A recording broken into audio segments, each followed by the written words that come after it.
মুহূর্তে আমরা দাঁড়িয়ে আছি বারুইপুর আদালতের সামনে। এই মুহূর্তে এখানে নিয়ে আসা হলো নওশাদ সিদ্দিকীকে, অর্থাৎ ভাঙড়ের বিধায়ক, আইএসএফের বিধায়ক নওশাদ সিদ্দিকী।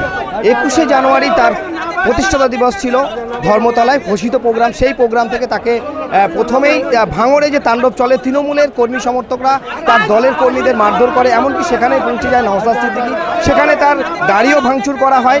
পরে সে ধর্মতলায় সেই আরাবুল সহ তৃণমূলের যে যারা তার সঙ্গে যে আচরণ করেছিল তার কর্মীদের মারার অপরাধে তাদের পুলিশের ধরার জন্য তাদেরকে অ্যারেস্ট করার জন্য বা তাদের গ্রেপ্তার করার জন্য সে বারবার দাবি তোলে। ঠিক সেই জায়গায় দাঁড়িয়ে সেখানেই তাদের পুলিশের লাঠিচার্জ, অর্থাৎ আমরা দেখেছি যে পুলিশকে সেখান থেকেই লাঠিচার্জ করতেও দেখেছি এবং ইট খোয়া ছুটতেও সেই ভিডিও আমাদের কাছে ধরা পড়েছে।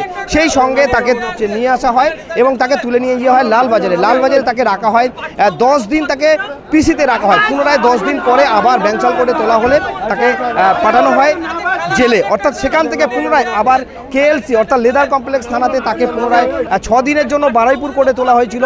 সেখানে তাকে 6 দিনের জন্য পিসিতে নেওয়া হয়েছিল, আবার পুনরায় 4 দিনের জন্য পিসি নেওয়া হয়েছে। 4 দিনের পিসির পরে আজকে আবার 13 তারিখে পুনরায় বারুইপুর আদালতে তোলা হয়েছে। আমরা দেখলাম যে পুলিশের তৎপরতা একেবারেই পুলিশে মুড়ে ফেলা হয়েছে, কথাও বলতে দেওয়া হয়নি। নওশাদ যখন নামলো তাকে জোরপূর্বক পুলিশ যেভাবে হাত ধরলো তখনই বলছো আপনি পারত হলে কি এভাবে ধরতে পারতেন। সত্যি নওশাদের এই সাহসিকতা আমরা দেখলাম, আমরা সেটাই সরাসরি। এবং কি হবে আজকে বারুইপুর করে নওশাদ সিদ্দিকী বা কোন দিকে যাচ্ছে, তাকে কি পুনরায় একবার জেলে পাঠানো হবে না কোথায় যাবে, আবার কি তার পিসিতে নেওয়া হবে, সেটা দেখবো, দেখার অপেক্ষায়।